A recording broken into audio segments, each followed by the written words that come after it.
And we are live with another edition of the All Gas No Break Sports Show. I am one of your co-hosts, Nicholas Pavona, joined alongside once again by Andrew Johnson.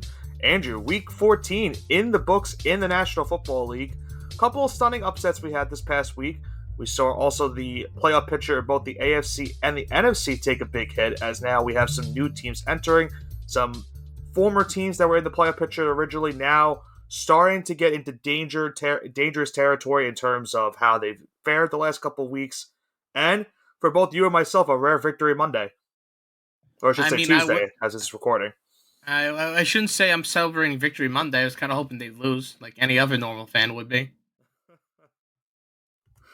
Yeah, when you're in that spot where you're hoping your team, starts to tank because the season's pretty much over, yeah, you kind of want to lose. But the good news for you is that most of the teams that were in that same spot with your team, they also won. So you're still in the number 2 draft position as of this moment going into week number 15. So Yeah, there's a silver lining. I'll take it. Listen, I wish we could be closer than. I don't think anyone's going to catch the Panthers at this point. No. That's just how Chicago it is most likely going to have a firm lock on having the number 1 pick in the draft. I think it's really going to come down to who gets that number 2 pick, because that could change the landscape. Now, keep in mind, we don't know what the Bears will do with the number 1 pick. That's still been the biggest speculation of the entire week. And that's a big thing considering what happened for them on Sunday. They pulled off a big stunning upset over the Detroit Lions. And they have a realistic chance of maybe just keeping Justin Fields after this season and just maybe trading down in the draft and trying to get some assets around Justin Fields. Maybe a Marvin Harrison. I know you're also looking at him as well. Or maybe some offensive line help.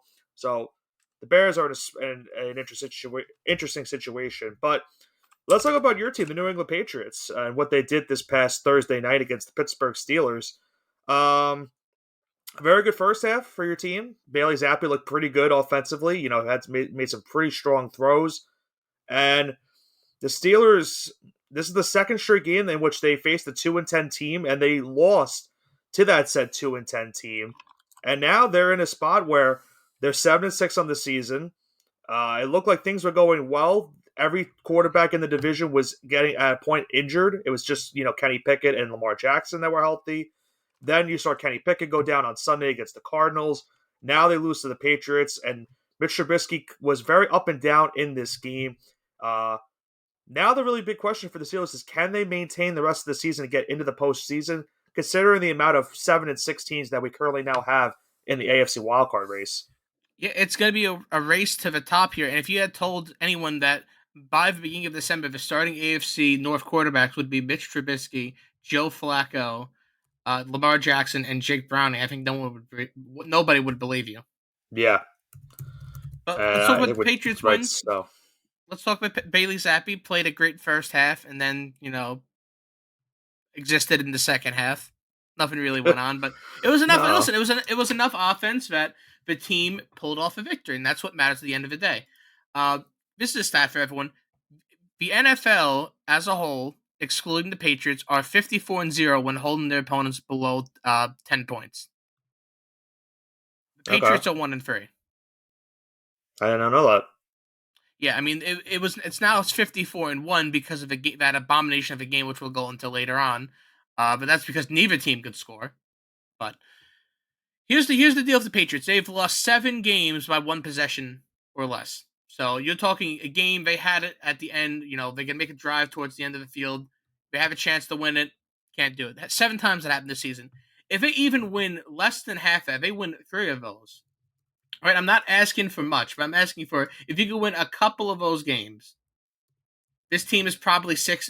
This is probably a 6-win football team right now. Is it not? Yeah, maybe. Listen, I mean, I can go over the games right now if you like. Sure. And I'll do rapid fire, right? So week 1 versus the Eagles, right? Remember, Kayshon Boutte, or Kayshon Boutte, however you want to enunciate his name. He couldn't stay in bounds, right? So they lose that game, 1-score game against the Eagles early in the season, definitely winnable, right? 25-20 is the final score. Next week, 24-17 to the Dolphins. 15-10 win against the Jets. They got blown out by the Cowboys and Saints. 21-17 loss to the Raiders. They win against the Bills. 31-17 loss against the Dolphins. 20-17 loss against Commanders. 10-6 loss against the Colts. 10-7 loss against the Giants. 6-0 loss against the Chargers. That's 7.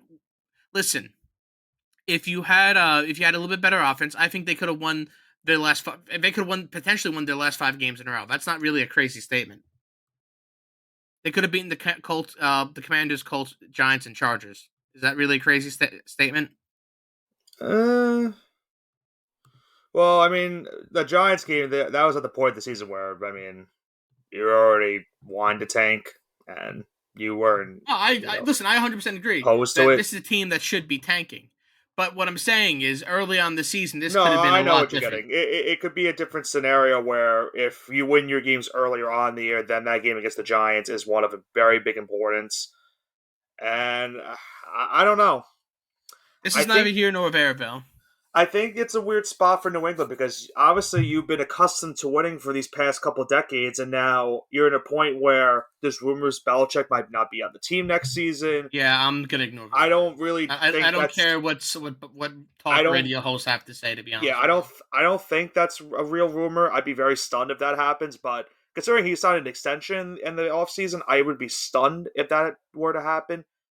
Yeah, But I just can't see it happening. it could be the start of maybe that process potentially happening, considering how this season has gone. You never know what could happen because you got to think about it. I mean, it's a changing of the time in the NFL. I mean, at some point, Bill is going to have to step away and is going to be done with the game of football as a whole when it comes to coaching. So that could be the start of the process right now, but I think it's still early to tell. I think the way it really is going to depend on how New England ends their season if they want to, if Belichick's going to potentially stay there or not, in my opinion. But only time will tell. Let's talk about that Ravens game, right? That Oh, was a thriller. I think I saw Frank the Tank had Ravens. I'm sorry, Yeah, no. Rams Yeah, Rams plus five and a plus half. 5.5. Yep. And you could, I'll let you give the analysis on this one because that was an exciting game from start to Well, you finish. gotta give your props to the Rams and what they've done these past couple weeks. They have been playing some pretty decent football and have put themselves in a position right now as if the season were to end today, they'd be one of the teams potentially fighting for a wild card spot. Now, right now, they don't currently have that last wild card spot, but they have put themselves in the spot where if they can win a couple games down the stretch of the season, maybe they can sneak into the postseason. Now, in this game, it looked like the Ravens were going to maintain and control the game early on, but the Rams made a good, strong effort to end the first half. Actually, went into the second half with the lead.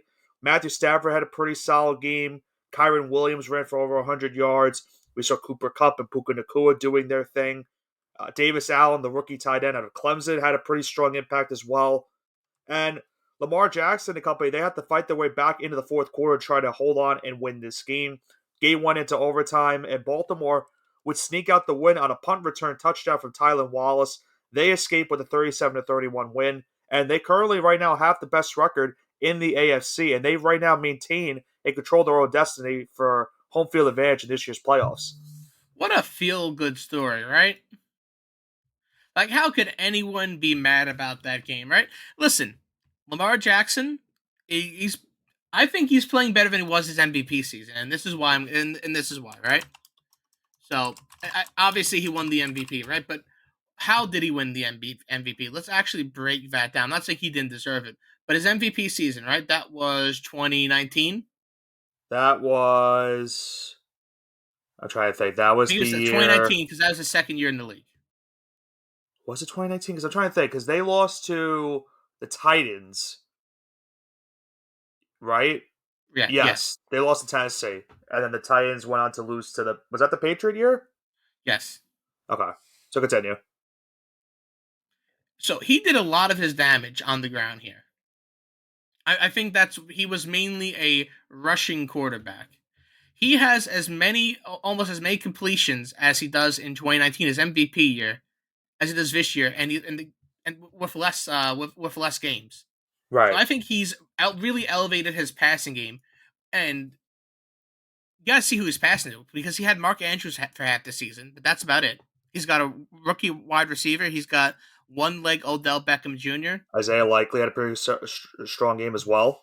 Yeah, Isaiah Likely. Yeah, but these aren't like household names. He Right. doesn't have Other than Odell, Tyreek but yeah, Hill. I know He what you mean. doesn't Yeah. have Travis Kelsey, Devonta Smith, AJ Brown. He doesn't have any of these big name wide receivers. He did have a big name tight end, but he's been missing half the season, and he's doing this with these guys. I don't want to say no name talents at wide receiver and tight end, but not household names. So I Right. think it's way more impressive that way. I realize he's not throwing as many touchdowns, but he's having a hell of a season right now. Well, I think the biggest thing is that they got Tom Munkin in the offseason, the former Georgia offensive coordinator, and he's now the new OC for this Ravens team. And they still haven't had any hiccups with the offense. You mentioned even with the injuries they've had this season, and keep in mind that's been a problem for Baltimore the past couple of years as well with their injuries. But to consider the fact that they right now have the best record in the AFC, they would have a potential chance to have home field advantage in these series playoffs. And considering that the teams you have in the AFC right now going on, you have the Chiefs, who have had some issues right now, but they're still, a viable threat in the AFC. The Dolphins are having an up and down year. You have all these wild card teams as well. Jacksonville has also been a very solid team as well. The Ravens still have something to prove, in my opinion. I think they're trying to prove to the world that they can be that legitimate threat to finally get to the Super Bowl, because you don't want to waste Lamar Jackson's potential and his talent. You want to get him to that Super Bowl stage, and they got to do it sooner rather than later, in my opinion, because once you get to a point where you can't get to the Super Bowl, then it leads to questioning around your coaching. And that's why I think right now they're doing a great job. They got the best record in the AFC, tied with San Francisco and the Eagles and the Cowboys for the best record in the entire NFL. So they're doing really good. And considering Fat Johnson, let's also keep in mind they're the toughest division, in my opinion, right now in the entire NFL. Every single team in the AFC North right now is above 500. Yeah, no, best division in football. And do you want to go more into more AFC North action? Do you want to talk about that Bengals game that happened this past weekend? How about Jake Browning right now? He is playing some inspiring football. And we've seen that's kind of like the new narrative we have going on right now in the NFL. These backup quarterbacks are playing some phenomenal football right now these past couple weeks. We talked about Bailey Zappi earlier on in this show, helping the Patriots get a win. We'll talk about another backup quarterback that I would like to, I'm going to love to talk about later on the show. But Jake Browning, after that impressive Monday Night Football performance against the Jaguars, puts up another great showing, and this one against the Indianapolis Colts. And this is a Colts team going into the game, Johnson, that had won 5 straight going into it. So this is a red-hot team right now in the playoff picture going into it. But the Bengals put up a very dominant performance, winning 34-14.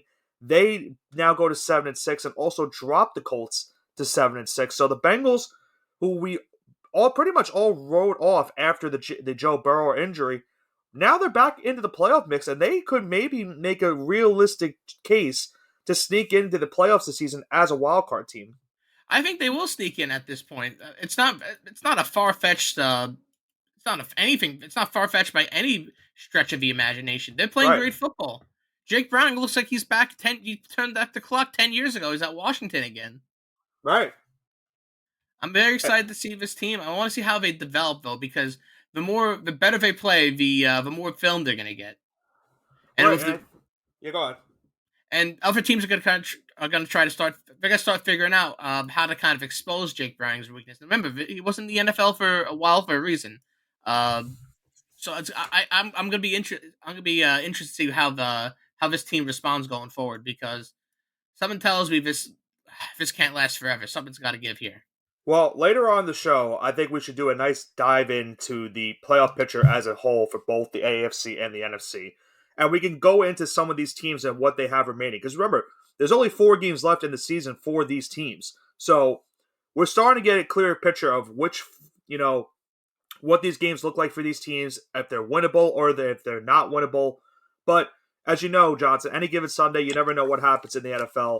That showed definitely this week a couple of upsets. I mentioned the Bears and the Lions game.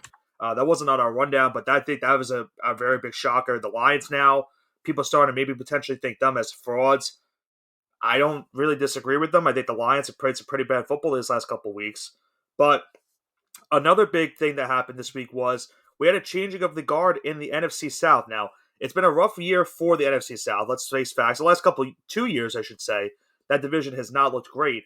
But we now have a new first place leader in the NFC South, and that's the Tampa Bay Buccaneers.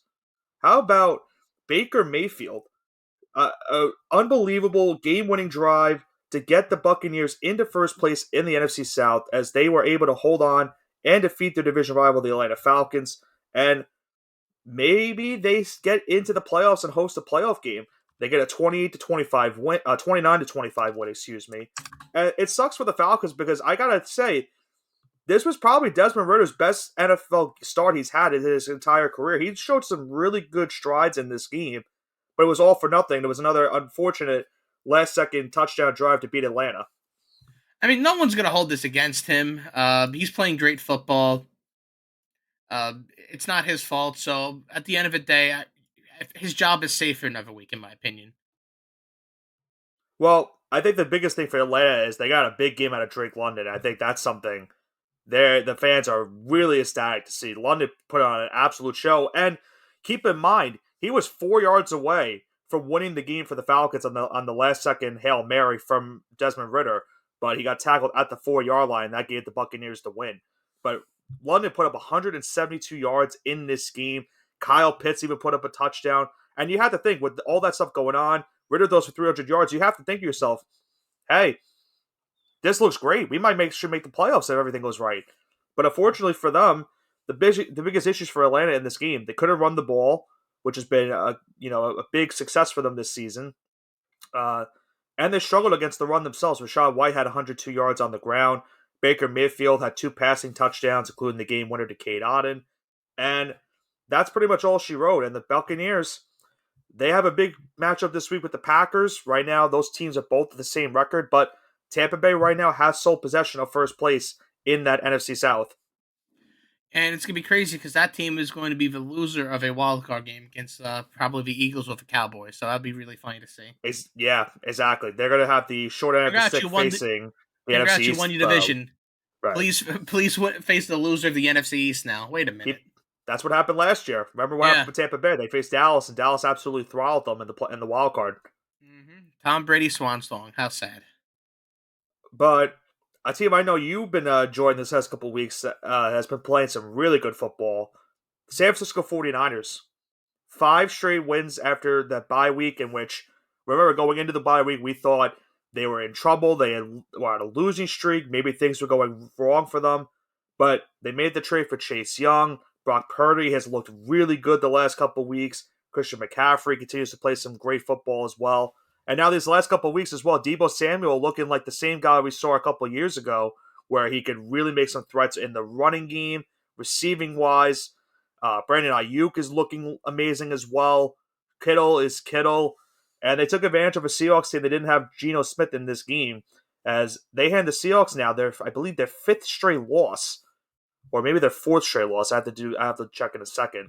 But a 28-16 win for the Niners now gives them sole possession of the top seed in the NFC, because coinciding with what happened on Sunday Night Football, the Niners would right now have home field advantage throughout the playoffs if the season ended today. That's crazy to think about it when you break it down. And like I said, I've been loving this Niners team. Very fun team. Now my question is, and this is an interesting one. Who do you think has the best chance of stopping the Niners in the AFC should they make it to the championship or the Super Bowl? Because so if they get to the Super Bowl, you're asking what team I think gives them AFC. the biggest problem. Because you could say NFC, Dallas, Eagles, whatever. I know Eagles got blown out, but they could readjust and play. The Niners, keep in mind, again. The Niners have blown out both the Eagles and the Cowboys. The two teams that have the same record with. I'm aware. They've blown out both of them. But it's hard to beat a team twice, especially in the playoffs. That's true. But if they're in Santa Clara, that could change everything. Right. It's all fluid right now. I'm saying, should they make it out of the NFC, question. What AFC team poses the biggest threat? That's a tough one. I can't think of one. I think the winner of the NFC is going to be the winner of the Super Bowl. Because I don't particularly think it's close. Because Kansas City is not what they used to be. I think they're having a really down year. We'll talk about them a little bit later on. Miami can't be a team over 500. We saw what happened when Jacksonville played this Niners team. It did not look good for Trevor Lawrence and company.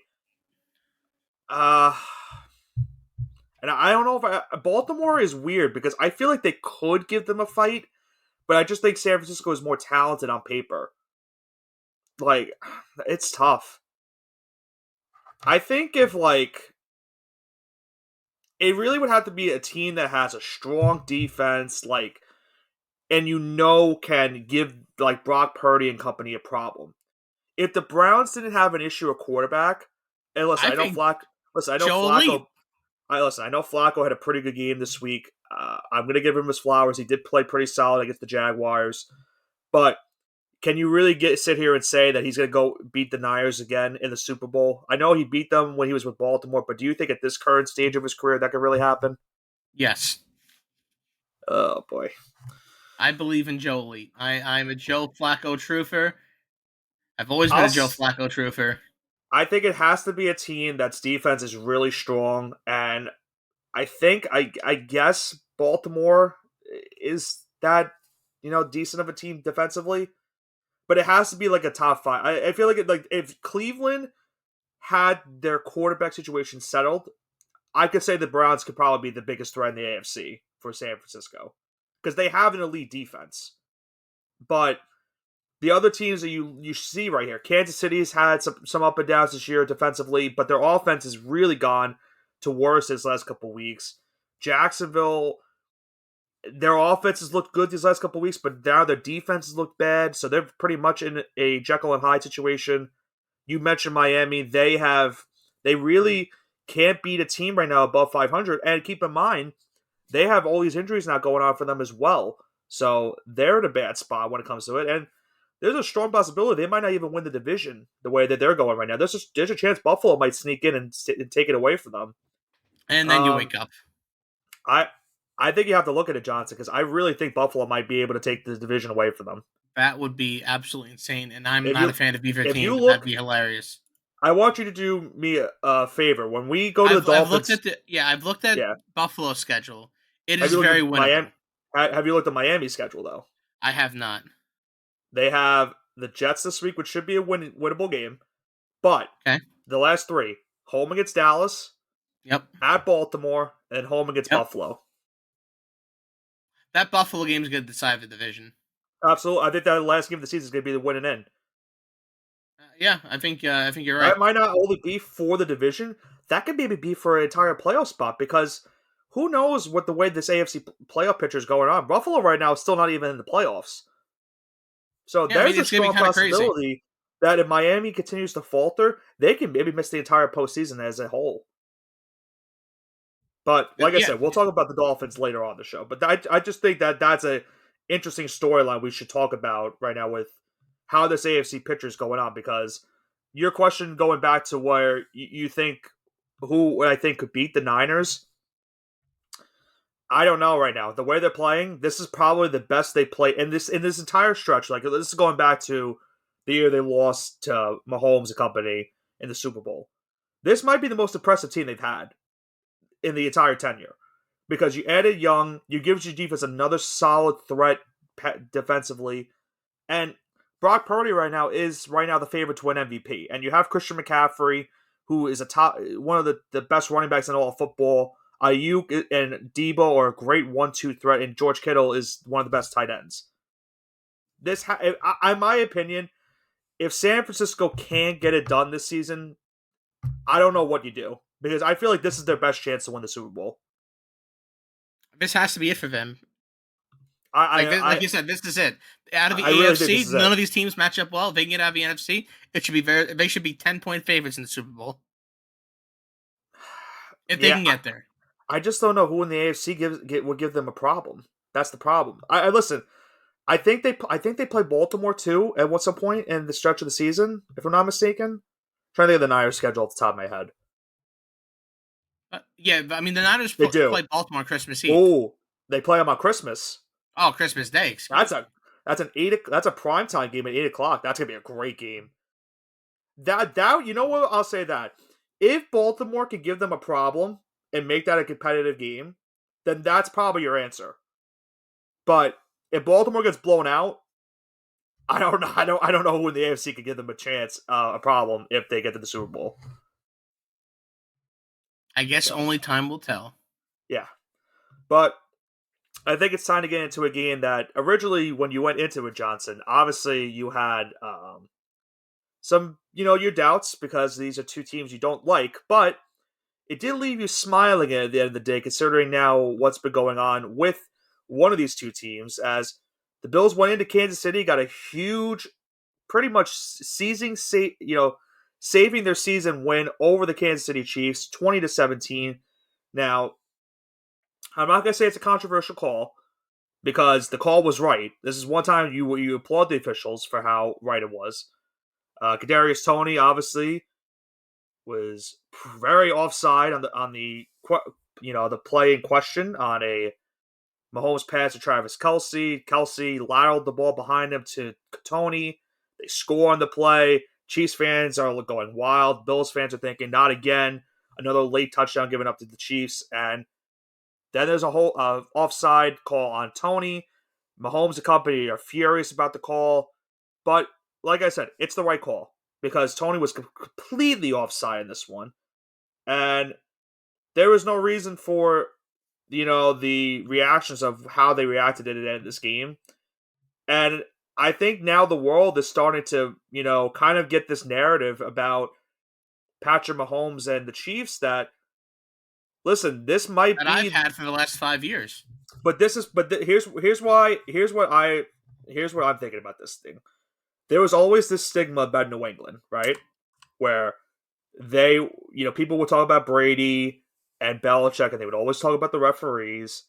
And now Kansas City is kind of trying to do the same thing. Mahomes and Reed pretty much went after the referees after this game, and it was the right call. So I don't know what they were really getting at. Mahomes tried to, I want anyone, and yeah, I'm not calling you. I want anyone to give me one example. One example. I'll ask for one where Tom Brady and Bill Belichick, after a game like that, after a call which was 100% incorrect, was wrong, right? They got called on whatever the they call were was. They were 100% in the wrong, right? And they then were afterwards, upset because they thought I don't mean to cut you off. The only reason they thought they were upset is because they thought that Tony checked with the referee if he was on or not, but Tony never checked, and they never knew that. Not just a boneheaded listen, play by him. Listen, sucks to suck. I want anyone to give me a play similar to what happened in that Chiefs game with Belichick and Brady. Not only Brady the refs, but complain to the opposing team quarterback when you're supposed to be congratulating him. Yeah, this was not a good look for Patrick Mahomes. He Patrick Mahomes is looked, a crybaby, and you yeah, know what? he I'm gonna say it again. He peaked 5 years ago. there was a point, and I was making this a couple minutes ago where he was talking about the play and he tried to backtrack on it and say, I feel bad for Kelsey because that's a Hall of Fame play right there, and people are not going to remember it. Like, why would they remember that one play? It's a regular season game. They're going to remember the play from the Bills game in the playoffs a couple years ago. They're going to remember all Patrick the great moments in the Super Bowl he's had. It's Patrick one Mahomes. play that won't define you. Right now, it's still not defining their season because they're still in the Oh, division lead. to me, it's defining this. They could win the Super Bowl. I'm gonna remember this play. Well, if they win the Super Bowl, I'm no gonna one's going remember. to care. I'm gonna remember how they act. You remember how they. You don't. Okay. The best way to judge people is not how they're acting when they're on top. It's when they're acting when they're on When the things are bottom. going wrong, right. And this is a perfect way to look at Patrick Mahomes. Like, you know what? He's a crybaby. Well, look at the rest of the team. It's not only Mahomes. Chris Jones was arguing with a coach. The coaches are slamming Mahomes is mine the on leader, the though. I'm not sideline. going to condone any of their activity, but Mahomes is your leader on the field, in the Well, locker room, yeah. in the public eye. He is your leader. This was the first time where I saw him very, vocal and angry at a call like this. He always looks for calls, and I will say that. He does look for them a lot, and he most of the time does get the call. But when the call was against him, he didn't handle it well. And Patrick Mahomes yeah, in his last 6 games has 1,400 yards, 8 touchdowns, 5 interceptions in his last 6 games with a passer rating of 83.9. yeah. Listen, as a Giants fan, That's not even good. I was only happy because it happened to Kadarius Toney. So, I was very happy that it was the perfect person to happen to. Hey, and Nick, I don't want to say anything, but Tommy Yeah, DeVito over his 6 games has a passer rating of 96.5, 8 touchdowns, and And only 3 interceptions. he's only started 4 games. So listen, I know he's only started 4 games, but he's gonna get those reps in, and it's enough to actually say, okay, he played a decent amount. He had 20 plus pass attempts all those games. So All I'm saying listen, is I'm that not saying that, and all I'm saying is over the last month and a half, Tommy DeVito's been the better quarterback. I'm not a Giants so fan. so you're saying that the true number 15 in the NFL is not Patrick Mahomes, it's Tommy DeVito. For the months of from November 5th to present, yes, Patrick Mahomes has a chance to get that backfill. Well, listen, as a Patrick Mahomes fantasy owner, obviously this has not been fun times for me. I need him to, not play like this because I need him for a championship run. So hopefully he plays better. Obviously, for your sake, you're hoping that he doesn't. But I think the other thing to know, Johnson, about this right now for the Chiefs is they only have a 1 game lead now in the division after Denver beat the Chargers this past week. So there's a chance the Chiefs might not even win the division right now. I would Now, love that. I would now love the that. the biggest thing for the Chiefs, and I think this is where I think they're going to be fine, is you look at their last 4 games, they're all pretty much winnable. I think the biggest, toughest stuff they have left is going to be the Bengals game, but that's still without Joe Burrow. If Browning continues to play the way he's playing, then maybe they have a chance, but you have to think Kansas City at least can win 3 out of their next 4 games. I guess we'll And, find. Only time will tell. but maybe you guys, but listen, you're playing them this week. Maybe you play spoiler. We're definitely gonna lose. Like I'm talking But I all the think stress. We're 100% gonna lose. now I know you And I'm want to okay tank, with it. but I was gonna say I know you want to tank, but I think you would also be okay if you beat the Chiefs because you could really go into this offseason and say, man, this season sucked, but hey, listen, we beat Josh Allen, the Bills, we beat the Jets, we beat the Steelers, and we beat the Chiefs. I mean, sure, that looks great. Considering those are I'll four of take your it. biggest rivals for the past decade or two, I mean, you'll I mean, the definitely take Chiefs it. weren't much of a rivalry. It's kind of just a one. I would say the Chiefs and the Jets are Well, one-sided games. for the last years of Brady in New England, it was. I'm saying that they were still one-sided games. We just stomped them out whenever it was important. And the Yeah. Jets haven't won. I haven't seen a Jets loss since I was in high school. I wasn't even allowed to drive the last time. The last time the New York Jets beat New England. So that's a very relevant Have as they far as played? I'm concerned. They haven't played their second game against the Jets, right? I think they have one They more. I haven't. think they That's still. coming up in a couple weeks. Yeah, that's it. It's gonna be at Foxborough. Yeah, it's the last game of the season. Last game of the season. We'll see. We'll see.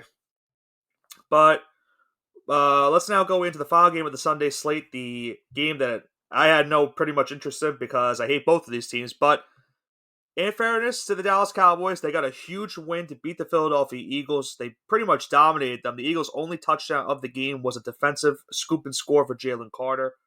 Cowboys dominated on both sides of the ball, and they win 33-13. This win, Johnson, now puts Dallas into first place in the NFC East. They are tied with the Eagles. They have the same record, but the Cowboys currently have the tiebreaker. And because of that win also, it helped, as I mentioned earlier, the San Francisco 49ers now getting the first overall seed in the NFC at the moment.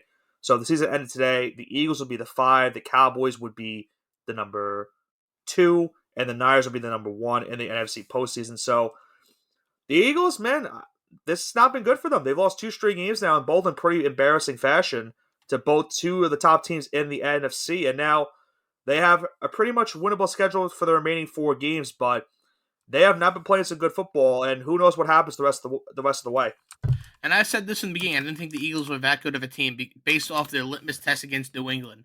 Like I said, when you let a team that bad score like that and keep it close within really to the final possession, you're gonna be in for some trouble. I don't care what you do during the regular season, but like I said, Eagles aren't really looking good. I'm not really a big fan of the team. I don't think they have that high of a ceiling. They kind of remind me of the 11-0 Steelers from a couple of years ago. I realize they didn't start off undefeated for that many games, but that's the kind of vibe I'm getting right now. Yeah, this was a team that was a couple of seconds away from potentially winning a championship last season, and the way the Niners are playing right now, the Cowboys are starting to play some good football. It's going to be tough for Philadelphia to get through the NFC to make it back to the Super Bowl this year, in my opinion. So, that's and listen, I know Detroit's been playing bad too, but Detroit still should be in contention to potentially make it out of the NFC as well. So, it won't be easy for the Eagles, is what I'm trying to get at. Absolutely not. And But we had 2 games on Monday for Monday Night yes, we Football. did. we had an exciting game, both really exciting games. Usually Monday Night Monday Football night, was pretty good this week. usually midweek football, Monday and Thursday night football have been absolute snooze fest. But for the last week, we've been The getting last some week games. We're getting a season, lot of points. we had the game And last week too. The Jaguars and the Bengals was pretty good too. yeah, listen, we're getting some good games. And by the way, spoiler alert: if you had taken $100 and rolled it over on the underdog money line for the last 5 weeks, every single week, so you start off 100, roll that over up until now, you'd be up $202,000. So the underdog's coming out to play on Monday nights. Yeah, the biggest one. This is, I think, the biggest win for an underdog this entire season in terms of point spread. The original mark was the Plus Cardinals winning 13. earlier this season against the Cowboys, and the Titans were 13-point underdogs in this going into this Monday night game with the Dolphins. Now, let's paint a picture for this too, Johnson. The Dolphins, if they won this game, would have been the top seed in the AFC going into Week 15. They would have had right now the top overall record due to tiebreakers with Baltimore. So, the Dolphins have a 14-point lead with 3 minutes left. And let me paint you another picture. Since 2016, Johnson, teams were 0 and 767 when trailing by 14 points with under 3 minutes left. The Titans now officially become that 1 and 767 as they score 15 points in the final 3 minutes of this game. And even though the last touchdown I was very angry about, I'm not going to say why. It's just still very, if not for the Giants game, I would have been very, very down bad last night. But the Titans pulling off maybe the biggest upset in the entire year. It definitely, in terms of point spread wise, definitely is the biggest upset. And Will Levis and company, gotta give them credit. They were able to get down the field on both pretty much two-minute game-winning drives. And the Dolphins, this was just a really bad performance in which they could have capitalized on some of their drives. They allowed them ending in field goals. Tua had an up and down night, was sacked 5 times. Tyreek Hill got injured a couple times in the game. They lost their starting center, Connor Williams, now to a torn ACL. He's going to be out for the season. And I mentioned earlier, this loss also coupled with the Bills win, it pretty much gives Buffalo still a realistic chance of winning the AFC East. And if the Dolphins continue to play like they played on Monday, the Dolphins realistically could be in danger of maybe missing the postseason. I mean, I'm here all for it. Will Levis looked like an absolute stud at quarterback. He did. Uh, and this is I'm gonna raise this question too. Is Patrick Mahomes really that good, or is Tyreek Hill an elite ceiling raiser for quarterbacks? Because now we've seen two without Tyreek Hill, and we've seen Patrick Mahomes without Tyreek Hill. So is Tyreek Hill that good of a wide receiver that he raises the Oh, yeah, ceiling absolutely. on his quarterbacks? Well, look at what he's done. He's on pace to have 2,000 receiving yards this season. Yeah, I mean, even with this pitiful game where he injured his ankle, like you mentioned, he's on pace to have 2,000 receiving yards. Right, and listen, we knew Tua was coming into a year where, last year he had the concussion, and you were saying to yourself, all right, listen, hopefully he stays healthy. You're going to have Waddle, you're going to have Hill, you got Devin Achan from the draft. He's been pretty solid up, other than the injuries he's had this season. Mostert is still a solid running back for them. He leads the NFL, I believe, in rushing touchdowns. And despite all that, the Dolphins defense pretty much faltered at the end of this game. I mean, when you have a 14-point lead with under 3 minutes left, you're expecting to win that game. Even if the Dolphins offense doesn't get the first down to seal the game, you need your defense to step up. And them giving up 15 points in that final 3 minutes is a really, really bad performance overall by them. And it now leaves them with a lot of questions. And it's kind of like the same questions I have for the Lions are with saying, are they frauds? I know you believe Yes. that. I'm starting to believe it as well because that's a pretty Does the bad loss. Pope live in the Vatican? Is water wet? The Dolphins in Do December are bears always live really in the bad too. woods? They can't get over that the statement of they can't play in December. It happened last season too, and it's happening again this season. And again, I think we went over this. I don't know if we went over this last week, but right now, what's their most impressive win of the season? Is it that 70-point game against Denver? Yeah, and it was against a really bad Denver team. Congratulations! When what I say All after that game, immediately, I say I, congrats on your Super Bowl. yeah, And you know what? They're proving me right now. So all their wins right now on the season are against teams under 500, except for the Denver win. But at the time, Denver was was, I below think, 0 500. 3. They were 0 3 at Yeah, the time. yeah. No, it's that's just how it is. But let's talk about the Giants' thriller in MetLife Stadium this past weekend in beautiful northern New Jersey, right outside New York City. Tommy DeVito, leader of men on the football field, leading the Giants to possibly a playoff berth as they stun the Green Bay Packers. Well, let's paint a picture for this game because the Giants, pretty much, in my opinion, handled most of this game. They had a lot of pressure on Jordan Love. They forced 2 sacks on him. He fumbled at one point. He threw an interception as well. There were a lot of bright spots for the Giants team in this game. DeVito was really good passing and running. Saquon, other than that key fumble in the fourth quarter, had a pretty solid game. Wan'Dale Robinson made some big plays offensively. Isaiah Hodgins made a great touchdown play. The defense, in my opinion, played phenomenal overall. Deontay Banks has looked like a really solid pick for the Giants this season. Kayvon Thibodeau now has 12 and a half sacks on the, or I think 12 sacks now on the season. So he's looked really good in year number 2. And we saw Azeez Ojulari had a big impact. Dexter Lawrence came back from injury, had a big impact. Jason Pinnock had a huge couple plays, including the interception I talked about. He had a big defensive stop on third down or second down in the goal line late in the fourth quarter. But this was just another fun game on Monday night. We saw the Packers looking like they were about to lose. The Barkley fumble set them up for the go-ahead touchdown as Love would throw a touchdown pass to Malik Heath. And it looked like at that point, Johnson, I said, this is another frustrating game for the Giants because this is a game in which they should win. And it's going to be like the other games they've had this season. The Buffalo game, they should have won. The Jets game, they should have won. And I thought right there and then, I said, this is going to be another one of those games where the Giants have one stupid play, and that's the end of the game. But when you have Tommy Cutlets on your team, my passing Paisan gets down the field. Pretty much, it was an 8-play drive, but he pretty much got the Giants down the field in 4 plays. Biggest play of that drive was a big pass to Wan'Dale Robinson to set them up inside the red zone. And at that point, I said to myself, I'm expecting heartbreak because it was Randy Bullock kicking a field goal. Fat Randy. Fat Randy had already missed a field goal in this game. And if you remember last season, he missed a field goal for the Titans to help Brian Daboll win his first game as an NFL head coach. So I said to myself, here it is. This is how we lose the game probably. But Fat Randy surprised me and actually made the field goal, and the Giants snuck out and got a huge 24-22 win. And as you mentioned, they're still technically alive in the playoff race.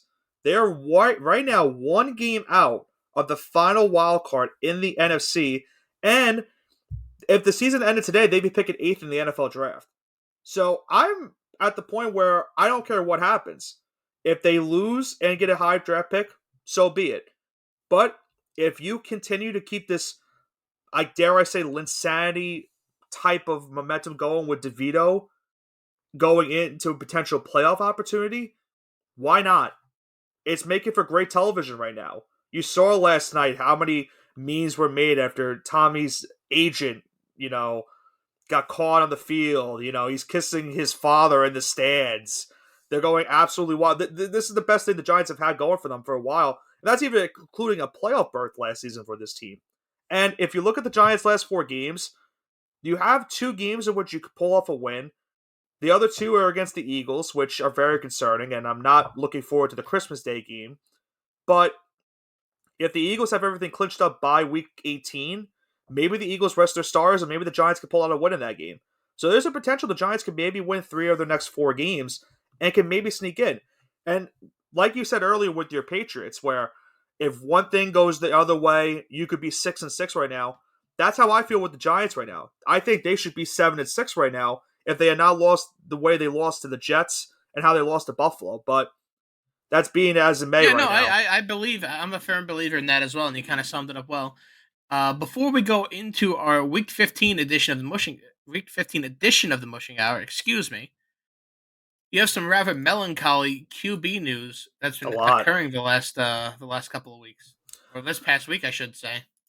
All happened in 1 week, yeah. I mean, we saw the injury to CJ Stroud, and no surprise it happened at MetLife either. But Stroud left the game with a concussion. The Texans lost that game pretty badly to the Jets, and now their playoff hopes are in jeopardy right now. They're one of the 7 to 6 teams in the wild card race in the AFC picture. Hopefully, Stroud is able to play this week for the Texans. They really need something. They're playing the Titans team coming off that win against the Dolphins. So the Titans have everything. They have nothing to lose. They're trying to play spoiler at this rate. So the Texans will definitely need C.J. Stroud to come back. We saw Josh Dobbs get benched in a disgusting 3-0 win for the Vikings. Pretty much saved the Vikings' chances of making the playoffs. But that wasn't the only thing that happened with Josh Dobbs. Because of him getting benched, he got benched for Nick Mullins in this game. And now Mullins is going to start this upcoming weekend for the Vikings. So the Vikings are now, Johnson, on their fourth starting quarterback of the season. So it's been a long year for the Vikings, but they're still 7-6 and in a playoff spot. But now it's going to be up to Nick Mullins to get them into the postseason. Hopefully, they have Justin Jefferson back after he got injured once again in this game against the Raiders. But the final quarterback injury was a big one. Justin Herbert fractured a finger in the loss to the Broncos. He's now done for the rest of the regular season. He's going to have surgery on the finger. So Herbert is now done. The Chargers are essentially now done in general. And I think we're getting closer now to Brandon Staley potentially getting fired. So maybe there's a silver lining at the end of the day for San Diego. And I know I said San Diego, but they're not Los Angeles to me. So I'm going to continue to say they're San Diego. And I think you kind of just summed it up perfectly there. And that's going to lead us to Week 15's edition of the Mushing Hour.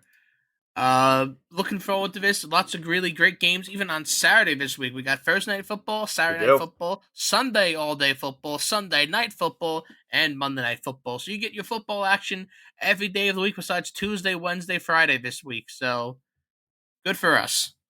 Yeah. And it's gonna With remember, that keep in being, mind that I didn't mean to cut you off. I think we're gonna have this also next week too. I think there's also Saturday games for week 16, if I'm not mistaken. you are correct. You are correct. We'll So, get Christmas Eve and Christmas Day football games the week after that too. but go right ahead. And with that being said, let's talk about the mushing hour. We have first game. We have the Chargers on the road going into Allegiant Stadium in Las Vegas to take on the Raiders. This is Thursday night football. Raiders at home, minus 3-point favorites.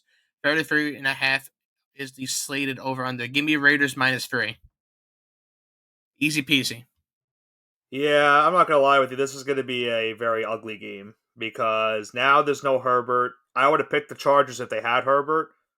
There's also a possibility Josh Jacobs might not play for the Raiders. So there's gonna be some key playmakers not playing in this one for both sides.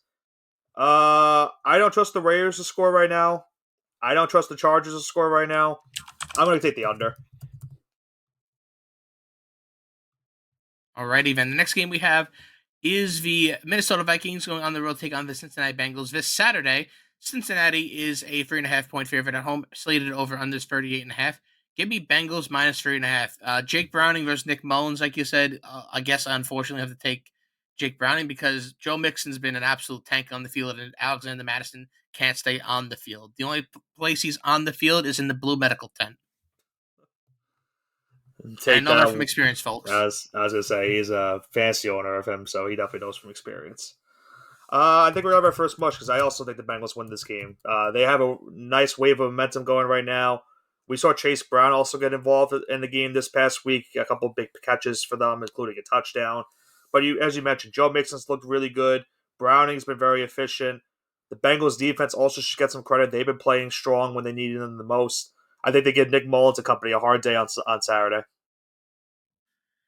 The next game we have on our list, the third game, second game on Saturday, we have the Pittsburgh Steelers at the Indianapolis Colts. Indy at home, -2.5-point favorites, 42.5 is the slated over under. Give me Steelers +2.5 because Mike Tomlin always figures out how to win these types of games. Indy also has a backup quarterback. Maybe we get some Mason Rudolph action. I don't know. Steelers plus 2.5. Well, for the Steelers to continue Mike Tomlin's streak, they got to win 2 games. I look at their schedule. I know they already beat Baltimore once. I can't see them beating Baltimore again. I can't see them even going in Seattle and beating the Seahawks right now at this point.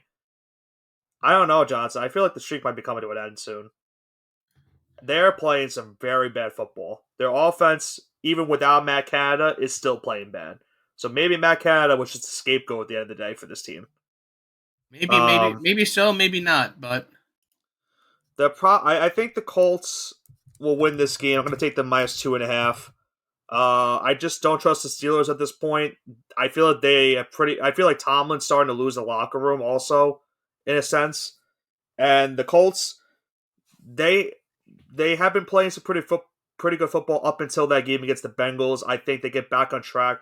I trust Gardner Minshew more than what the Steelers have going right now, quarterback. So that's my reasoning for the pick. alrighty then, we have our Saturday night primetime game, 8:15 at night. The Denver Broncos on the road going into Detroit to take on the Lions. I want to say the Pontiac Silverdome, but I know that's not right. Shout out Hulk Hogan, Andre the Easy Giant. Hogan. Yeah. Detroit at home -5 point favorites, 46.5 is the slated over under. Give me Broncos +5. Broncos been playing really good, and Detroit hasn't. So give me them to at least cover. I don't know if they win, but they will cover. Yeah, it's kind of weird. How, when the season started, this was considered to be pretty much a game where you say, "Oh, the Lions are gonna beat them down." But the Lions, as you mentioned, have not been playing good. They had that loss on Thanksgiving to the Packers. They almost lost to the Bears the first time, in which they were down 12 points. With under 4 minutes left, they were able to come back and win that game. And then they just lost to the Bears this past week. And that was a really bad performance. I think a big concern for them right now is Jared Goff has been really bad in these games too. He has not looked good in each of these games that they have played the last couple of weeks. And I think that's a huge concern for them going right now. The Broncos, as you mentioned, also have been playing great. They started off 1-5. They're now 7-6, and they right now are in a good position to potentially get a wild card spot. We're gonna have our second mush of the day. I'm gonna take Broncos +5 as well. We have 3 more games left. Next one, important game, like we mentioned before. We have the Dallas Cowboys on the road going into Buffalo to take on the Bills. Bills Mafia, or they will be rebranded to another organization because of their coach's comments. No, we're not going to forget that. Uh, Dallas Cowboys on the road. Buffalo -2.5 point favorites at home. 49.5 is the slated over under. Give me Cowboys +2.5. They just destroyed the Eagles, and the Bills aren't that good of a team. I don't care if they're home. To have Cowboys as an underdog here by more than 1 point is a joke. Well, the Bills are in a spot where it's pretty much you got to win Or pretty die. much every one of these games. One loss really could derail their season and end the year for them. Um, I'm at the point where who do I want to win the division in the AFC more? Like, do I want the Cowboys to win or the Eagles to win? Like, I You want don't. Dallas to win more. I guess, but it's disgusting to say it. They're just so, ugh. But I will say this: I'm gonna take Buffalo minus 2.5. They pull off a nice win for me this past week against the Chiefs. I picked Buffalo to win that game, or at least to cover that game. Um, I think also that they have they know what's at stake. They have everything's on the line for them right now. The Cowboys are at a spot where they're pretty much in the playoffs. Even if they were to lose this game, they still have a good chance to win the division. They just need the Eagles to lose a game or two down the stretch of the season.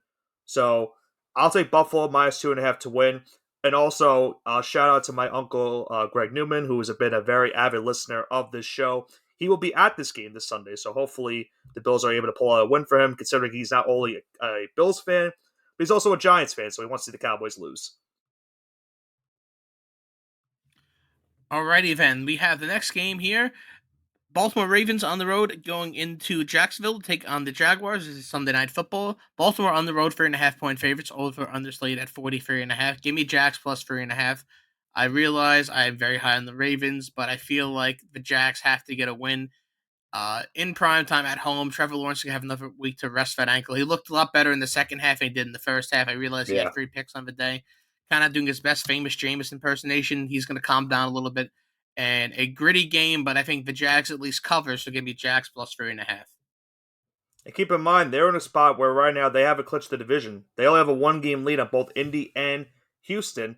And thankfully for them this week, both of those teams lost because if one of them at least won, the division would be tied right now. So thankfully for those Jaguars, they were still able to hold on to the division lead. But they have not, I don't know. They have played 2 straight AFC North teams. They lost to the Bengals, and then they lost to the Browns this past week. And I think this is going to be an interesting game. I think everything's on the line right now for Jacksonville. They need to try to pull out something sooner rather than later because I think that if they want to win this division, something has to go their way. And I think on paper, you look at these two teams, I think Jacksonville has way better playmakers than the Ravens do. But their defense is still a concern for me. That's where I have an issue with this game. I'm not confident in either team to pick them because I think these are just 2 really solid teams. So I'm going to take the points. I'm going to take the over in this one. All right, I like it. And the final game, perhaps game of the week, probably not. No, the Ravens Philadelphia Jaguars. Eagles on the road to take on the Seattle Seahawks. Seahawks on a 4-game losing streak on Monday Night Football. Philadelphia 3.5-point favorites on the road. 47.5 is the slated over/under. Eagles should bounce back and kick the ever-living hell out of the Seahawks. Sorry, Seahawks fans. Give me Eagles minus 3.5. I've had Giants fans ask me if Leonard Williams was the problem for the Giants. Ever since he went to the Seahawks, they have won only 1 game since he's gotten there, and the Giants have won 3 since he left New York. So maybe Leonard Williams was the problem, and I thank him for the second-round pick the Giants got this season. But I'm getting off a track. The Seahawks, we know what their situation is. They've lost 4 in a row, as you mentioned. They are right now on the outside looking in at the playoffs started today. They have been playing some really bad football these last couple weeks, and I don't think it gets any better this week. I think the Eagles, as you mentioned, they have to get a bounce back after that. The last 2 weeks have been embarrassing for them. I think Eagles pretty much dominate this one. I'm going to go Eagles minus 5. And that brings us to the end of the mushing hour. And before we sign off today, Nick, do you have anything you would like to add about this week in the NFL?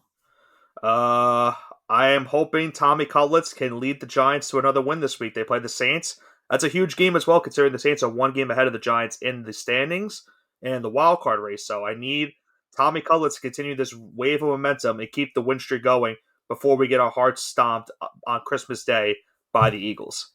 Well, that was depressing, but good for you, I guess. Yeah. Maybe. I don't know. Listen, I knew going into the season, when I saw they scheduled us on Christmas, that it was going to be a rough Christmas Day to begin with. Even if everything went right for the Giants this season and they had a winning record, it wouldn't be right because they were going into Philadelphia on Christmas Day. You know how these Eagle fans are, especially when it comes to Santa Claus. They're going to be ruthless, and the Eagles will definitely be in a situation where, especially if they lose to the Seahawks this week, then they might be all going all out and trying to kick the Giants' ass. So, for my sake, hopefully that doesn't happen. But I kind of expect it at this point. Any last statements from you? Whoever the Patriots are playing this week, I hope you win. You got the Chiefs. Yeah, I think you take that back. Nope. You want the Chiefs to win? Nope. I hope the Chiefs win, but I hope it ends 2-0 on a safety.